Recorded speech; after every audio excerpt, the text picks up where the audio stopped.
My name is Wouter van Ooijen. I'm going to talk about we stopped teaching C, which we did last year. That's me, and I brought a colleague of mine, Jorn Bunk, who's actually teaching that course and prepared the materials for it. I'll talk about the context, our institute, what do we teach, what's your curriculum, what are recent changes in what we teach. Then I'll shortly motivate why we skipped C now in our education. Jorn will talk about the experience we had in teaching C+ instead of C as a first step. And I'll draw some conclusions, and I hope you have a lot of questions, otherwise we have a few. Okay, in the Netherlands, I don't know how it's in other countries, we have real universities, and we have University of Applied Science, something like polytechnics, or I don't know how we call it in Germany. We are of the latter part, we are the HBO in Utrecht. Within that organization, we are the Institute for HBO-ICT, that's the combined ICT curriculum. And, well, we run the specialization, we call it technical informatics in Dutch. I think it's computer engineering, maybe it should be computer science or something in between. It's not really clear to me. I like the Dutch word, but it doesn't translate well to other languages. We're about 6 lecturers who are really dedicated to this specialization, and a few are half or a quarter or whatever. In HBO-ICT, we combine 5 specializations now, which range from business information management. Those are people with ties and talking to management who don't like programming. All the way down to technical informatics, that's people who will never wear a tie and like soldering irons and wires and things like that. So it's an interesting combination. And recently the Dutch institutions have come together and they publicize a standard for how to characterize such educations. That's the HBO-ICT matrix, and we have to comply and organize our education according to that standard. And well, it's a matrix with the topic you do and the activity you do in the topic, and with our specialization, we're mostly in the hardware interfacing layer. And hardware should be taken very broadly. Everyone who's concerned about resources is in that layer so that's. And the other specializations are software information engineering. They basically do general software, which is mostly databases and presenting data on devices, mobile devices, PCs, websites, and things like that. And system network engineering, they keep the infrastructure alive. They configure your Cisco routers and things like that, and they are the ones you complain to when things go wrong. Did I skip anyone? Oh, the new specialization is applied artificial intelligence. They try to do the middle part. They don't know the hardware, they don't know the end user, but they do the complex algorithms in between. But that's just starting this year, so we'll have to see how well that works. This is the year's program of the whole institute. We start with half a year combined, so those courses are for all the specializations. Then we have 1.5 year specific for each specialization, so that's the focus point of what we do. And in the last 2 years there is internships, there is a minor which the students can choose more or less freely, and there is about half a year of projects which we try to do cross specializations. So we love to have a project that has both a business aspect and a technical aspect and some database and things like that. That's sometimes difficult, but it's what we try to do. Are you familiar with the term with European credits? That's the sort of metric for educational efforts. Full study is 4 years, that's 4 times 60 is 240 European credits. So we have 30 credits common part, 90 credits specialization, and 240 for the last 2 years the internships and the other more or less common things. Our computer engineering specialization is about 60 students annually. That's 2 or 3 classes, it varies a bit. We focus on close to the hardware, embedded, resource-constrained programming, and maybe that's partly due to me being there. It's often microcontrollers, that's what I like, and microcontrollers in C++. But there's also some larger embedded Linux-side things, robotics, and other related subjects. We mostly do C++, but also some Python, assembler, and we used to do a little bit of C. And what's in our favor within the whole institute is that we work with physical stuff. The other specializations, they just have laptops and computers, but we have the robots, the blinking lights, where's my Arduino Due? My lovely, those things. And sometimes things drive around or the robot arms move, and that we have a physical focus point for activity, and that's very good. That creates a sense of community. What works against is that, I don't know how it is in Germany, but in the Netherlands especially, the technical work is a bit frowned upon. It's for nerds and people who can't do anything else, and you put them in a room somewhere else and you don't want to be there. So that's a bit contradictory, but it's how it is. And it's even more for girls, so we have very much problems to get you're the one here? Yeah. I would love to have a female young C++ embedded teacher. If you have one, please let her apply. Our education is organized by quarters of a year, and each quarter has 2 technical courses in the first 6 weeks and 1 group project in the last 2 weeks. That's for most parties, that's the organization. Now I'll go through the whole curriculum. I hope I don't bore you too much. We start with, this is the part which is shared by all specializations. So we start very light with programming in Python. That must be acceptable to the guys with the ties. And some general computer science and some ICT and business things. Then in the second quarter, modeling, which is mostly database and use case modeling, not too much real-time stuff. We have a new course which is Ask critical thinking and logic and things like that. I hope it will be a nice one. And then there's a group project which focuses on collaboration, use of agile techniques, and also for the students to decide which specialization they want to take. They come in quarter 1 without a fixed idea of what they want to do. And the first half year should get them some idea of that. It somewhat works. After that, they've chosen one of the 5 specializations, assuming they've chosen, of course, the best one, technical informatics, the computer science. Then we give a next programming course, which is focused on algorithmic parts. So it used to be in C, it's now in C++, but there's no object orientation or fancy stuff. It's just basically walking through arrays and manipulating things and getting a feeling for how that works. It could have been in any other language, but C++ fits better in the total picture. And the other course is about operating systems, which is focused on Linux on a Raspberry Pis. They have to, everyone has to buy a Raspberry Pi, and if you technical informatics, you have to buy some more really embedded stuff to do your work on. Then in quarter 4, the last quarter of the first year, we get into object-oriented C++ programming, and the other half of that course is interfacing to microcontroller hardware. That's in C++.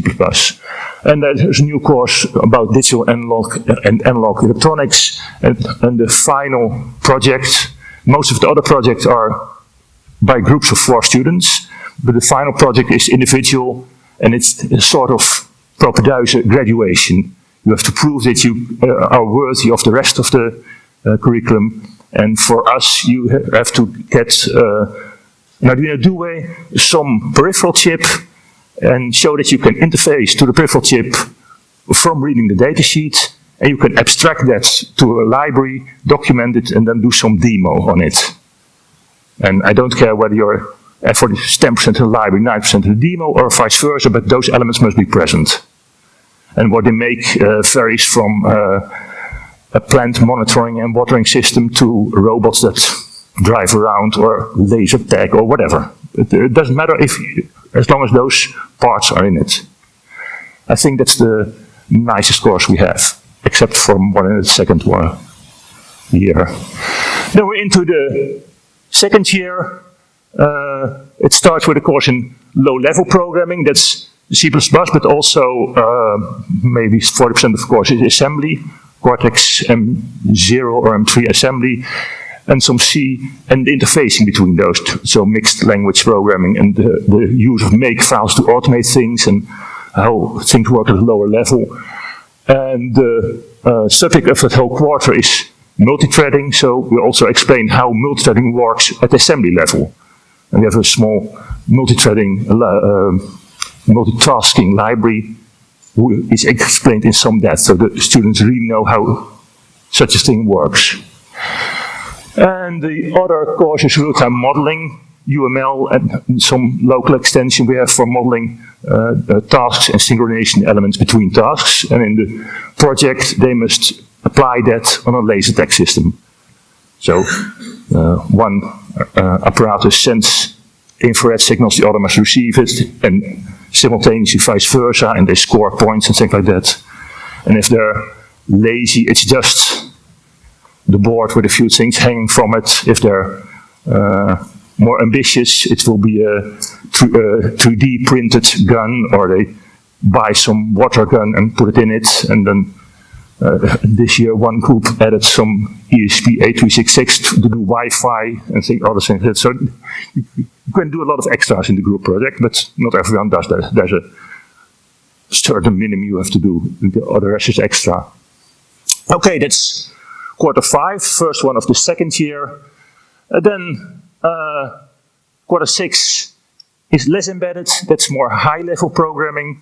So in C++ it's STL, resources, ownership. Only then we really talk about pointers.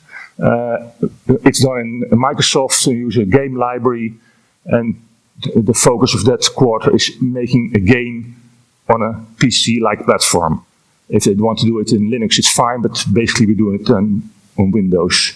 And the accompanying other course is about data structure and algorithms, trees, hash maps, and things like that, and how you're programming, and a little bit about implication for order thinking, but that's not too much yet. And funny, that's done in Python.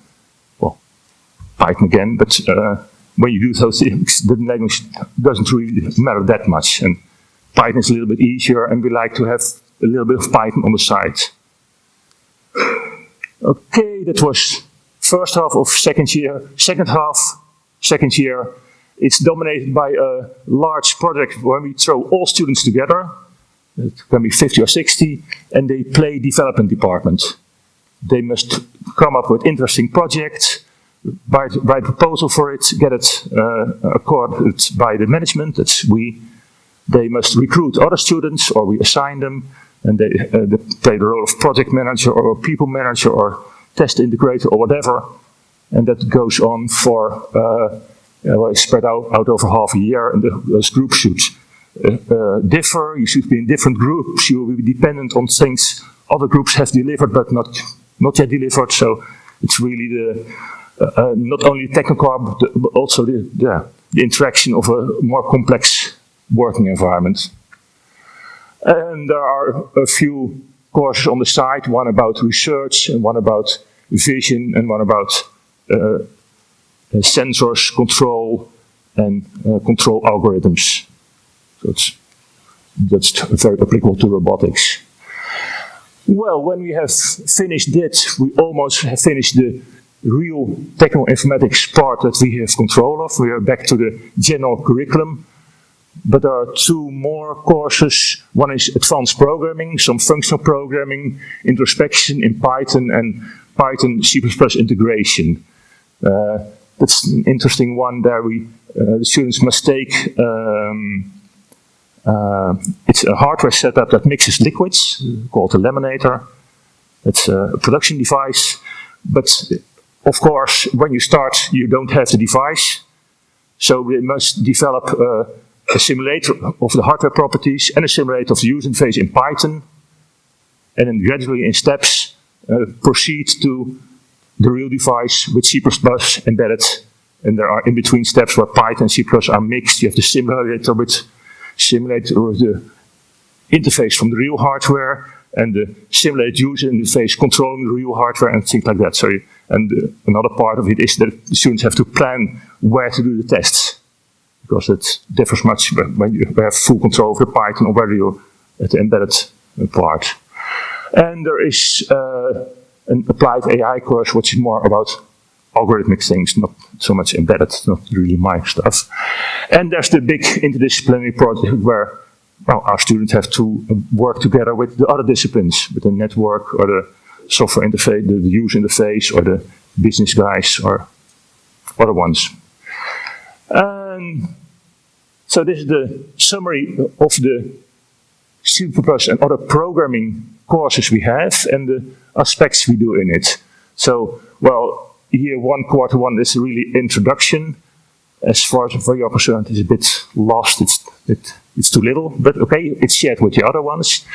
In quarter three, we really start with basic procedural programming. End of first year, object orientation, hardware abstraction. So far, there's no STL and memory allocation, things like that. It's just static objects and simple hierarchies. Then in the second year, there's low-level stuff, C++ has some interaction, templates, const export, and more of that kind of things. And then quarter six, in second year, there are the high-level things, maybe more traditional C++, STL and algorithms and design patterns.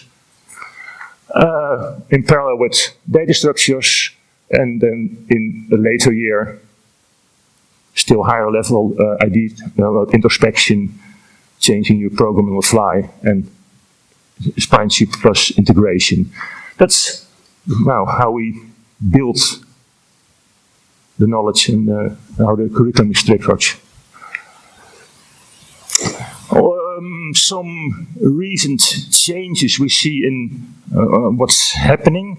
Well, we are forced to integrate more with the other specializations.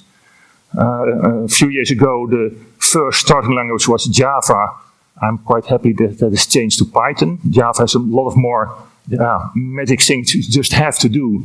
And in Python it's much less, but just type and it has less clutter, so there's less non-necessary things to learn.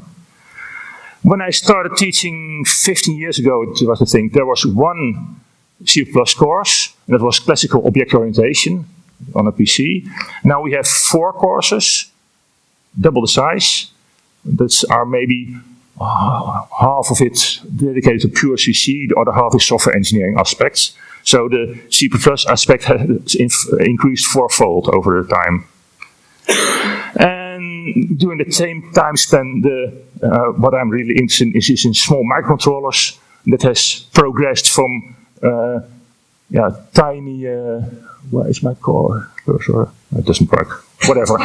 From tiny microchip PIC microcontrollers that are things with maybe 100 bytes of RAM, if you're lucky, all the way to Arduino Duos, which have 100 kilobytes of RAM. So it's a very different way of programming, and parallel or focus has changed from direct hardware interfacing in assembler to more abstraction-oriented programming. We still interface directly to the hardware registers, but immediately above that you put some abstractions. Not an object-oriented hierarchy, but abstractions, so you have to don't have to deal with the real hardware registers all over your program. So it's, and we got our own laboratory, and our students are much more outreaching to conference and things like that, and internet. Things really, the amount of contacts explode of what's happening. It's nice. We go to CodeDive, that's FOSDEM. If you go to EMBO, well, we are here with 2 teachers, so there's more internationalization. I like that. When I started, we had mostly books we used. Scansholm is a very classical, object-oriented C++ book. Basically, I think it's C++ in 89, and some C book. Nowadays, we write our own readers. I have a few lying here. Why is that? Well, of course, I'm stubborn. I want to write my own material, but it's difficult to find material that matches your curriculum. It's not just we want to teach C or C++ or whatever, but we have a whole matrix of interdependencies. There are a sequence of C courses, of C++ courses. They must fit after one another. Each one must be a specific size, must fit in one quarter. It must support the other courses in that quarter. It must support a group project in which they can do really interesting and practical things. So you cannot just take a good book and use it in a course. And a lot of books are oriented to somewhat academical use of a language, and we like to be very practical. They must immediately apply the things in the same quarter. Most books are either for beginners or for second language learners, and we have students which are always in between somewhere. They have had a few courses, they get one more course, etc. And, well, it's difficult to find good books. It's even more difficult to find good books that are up to date with the current standards. I try to keep up. I think my readers are now up to C++ 17, but I hope 20 will wait some time, so I have time to update it. And for the first year courses, we really prefer Dutch language material. For the next year, we prefer English. And of course, Dutch books are even more difficult to find. So we mostly use our own books. Oh, except for that one. I really like game programming patterns. But I show only the front, not the back. Okay. So why do we skip C?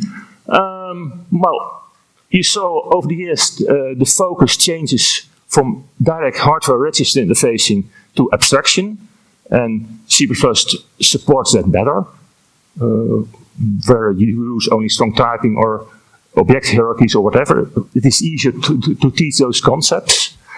There are no longer any subsequent C courses. So if you do Python, C, C++, we would have 2 language bumps.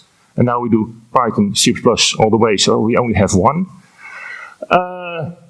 Well, there are, for me, no longer interesting C-only targets. There are some chips for which there are no C++ compilers, like the microchip and the 8051 type of chips, but they're not really that interesting for students anymore. You can buy much more powerful chips really cheap in China, so why learn them to program those tiny chips? There are in C++ slightly less things you have to teach them. Just do it that way, otherwise it will break, especially in the beginning courses, so that makes things a bit easier. Okay, and we avoid one more language transition pain. Of course, we lose the fact our students can no longer program in pure C. When that would be needed, I hope to provide a higher year course that would be C++ program with 2 hands tied behind your back. That's C. I have the idea that it would be easier for students, but I'm not sure. But of course, well, there are also C programmers needed, but we don't have to provide students for every job. And maybe C programming is more for the electrical engineering type of guys. Okay. This is a white sheet, so it's not for me. It's for my colleague. Hello, thank you, Wouter. You want this? No, I already have this mic. Can I have the... Thank you. So I got the task to design a course without C, just with C++. And I saw a lot of benefits in it, and I hope to explain them to you. But first, also an important question is to ask, why is programming so hard? And the answer for me, at least, is it isn't. It isn't hard, but there's a lot to learn, and we want to learn the students a lot in a very small amount of time. We learn them to cycle in 1 week, and the next week we say, great, you can cycle, now cycle on a unicycle. And that's a pattern we keep repeating and repeating and repeating, and it's pretty hard for the students, so they have never the feeling that they really fully understand what they're doing. So we have to offer them some guidance in the lessons. And the first thing is, so what are we going to learn them? Well, we have to learn them syntax, but we also have to learn them how to solve problems. Computational thinking, algorithmic thinking, all in my head, same words for the same thing. But to do that, they also need to learn some syntax. And the problem with that is that we often just give them the whole dictionary. Here, this is C++, this is C, and you have to know everything. Or even if you give a subset, here's from that subset everything in the smallest detail, and you have to know that. And that's a problem. That's what the students explode. And they don't have the possibility anymore to think about the problem they want to solve. They're too busy with all the information they got from the syntax. And this is the better case, that their heads explode. You can hear that as a teacher. You can help them. The more problem are the students who are stuck inside their heads, don't say anything, are at home, and you will quit our education program. So we decided to focus our first course, just on algorithmic thinking. The language, in our case C++, was more the vessel, the tool they were going to use. So we wanted as less syntax as possible. So we took a look at what was in the old course and what we could remove, and this is the list we removed from the syntax. So no switches, no do well, no static variables, no main function, our main function but not in detail, macros, instead of arrays and C strings we used the vector. Pointers were in this first year course, but we placed it in another course. And instead of printf and scanf, we used cout and cin. And we just removed a lot of irrelevant details. This was in the first week of the course, a table of how to save an integer. It's in Dutch, some parts, but how many bytes it takes, what the smallest number is, what the biggest number is, what the format specifier is. Why should you want to know that as a first year? You just want to solve your problem. And that's already hard. So we removed this table, and instead of that we use a lot of examples. So we teach everything by example. Here you see how to use an integer. The code is, you can copy paste it from the reader into your own IDE, run it, and it works always. So there's an integer, but there are some things with an integer. You can put a float in it. So another example, we put a float in it. What happens? Well, we get another number. So now they know how to use an integer, which I think is a lot easier. So that's part of the details. But using C++ helped us also to remove other details. Like printing. We need to have a format specifier. And you can have a lot of different ones. And we taught them all, because why not? If we're busy. So that was not easy for the students. Students had to think about this, and you don't want them to think about it. So again, we used examples, and we went to cout because we're here in C++, and we can just print a character. And if we want them to print something in another format, like a character as an integer, you just cast it to int. They already know it. They have a small course of Python, so it was an easy transition for them. Same thing with the input, scanf. Not really great.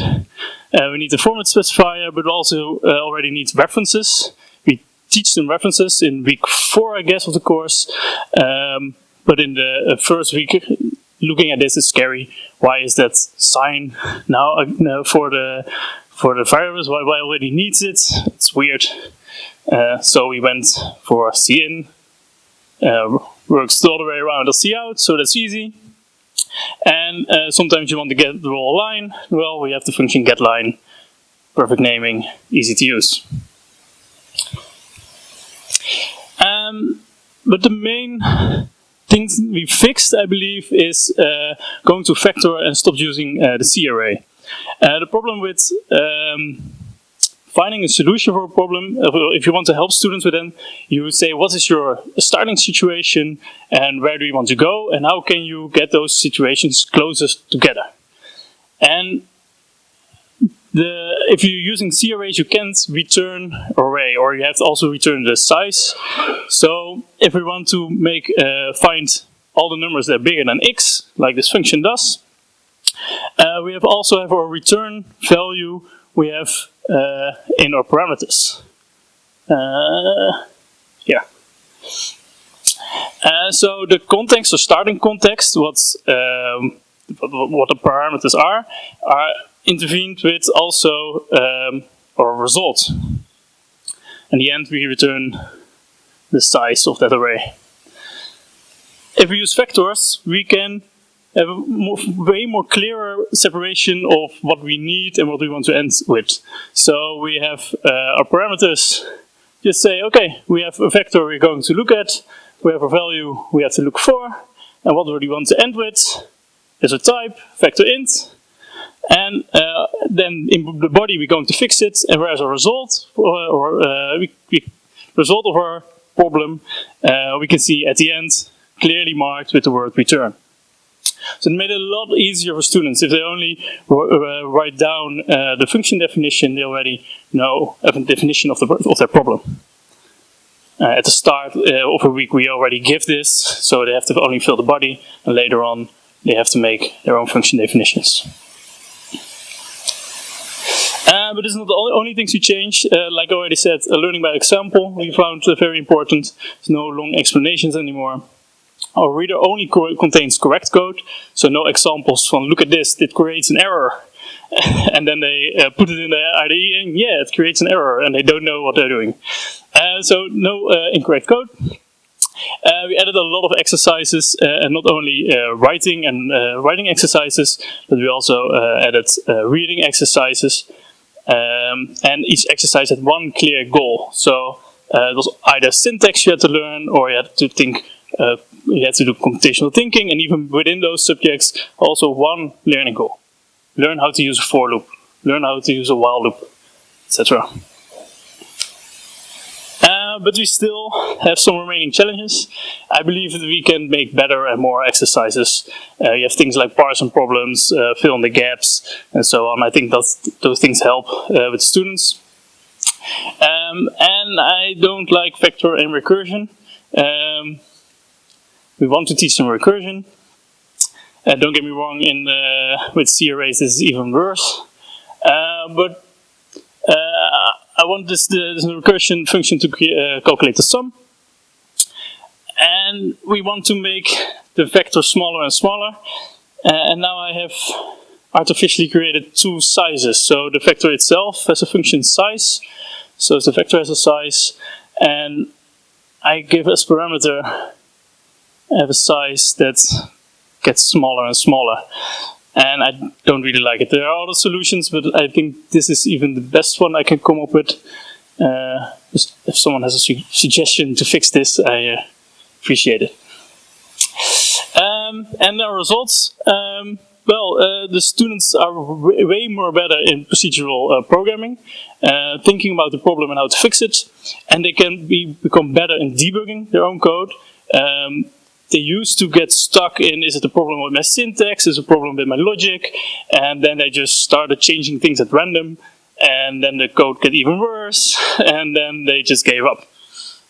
But students are now more confident, have more fun, which is really important if you want to teach them something. So that's great, and Wouter already said it, we have no transition pain anymore in the first week of the next course, which is about object-oriented programming, so they have more time also to understand the new course. So that's my part, so I give it back to Wouter. Back to Blue. Okay. Our conclusions is we stopped teaching C. So far we like it. Teaching the better C subset of C++ is slightly easier than teaching C itself for the same kind of subjects. you often hear the argument C++ is much more complex than C, but if you compare a certain set of tools, those tools in C are slightly more complex than in C++. It's a difficult comparison. Of course, the whole language is much more complex. And sorry, we don't cater for C programmers anymore. So, yes, it's questions?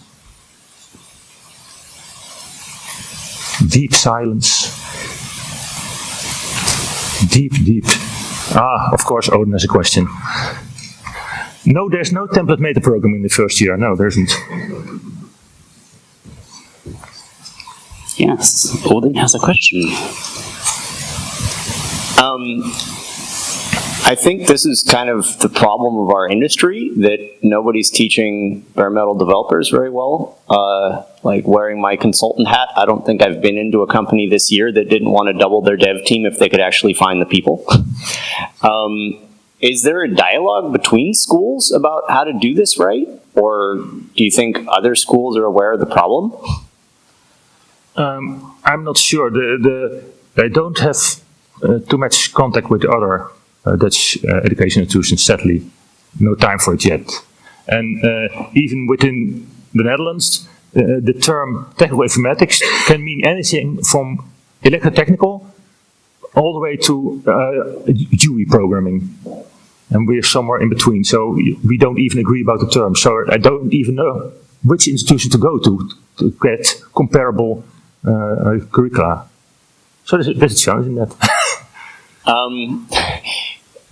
What does the feedback loop look like? Like, if this is successful, who's going to pat you on the back, or is anyone going to even notice? I can do it myself, or I can do Jorn.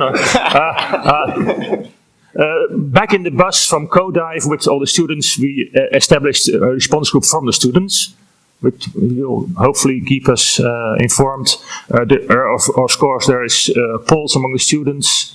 We get to look at the exit figures, but the technical subject tends to attract a certain weird kind of students. So there are all kinds of fallouts, and we don't know what they went doing. Back to China or back into their cocoon of, well, I don't know. So it's very difficult to correlate student success with what we do.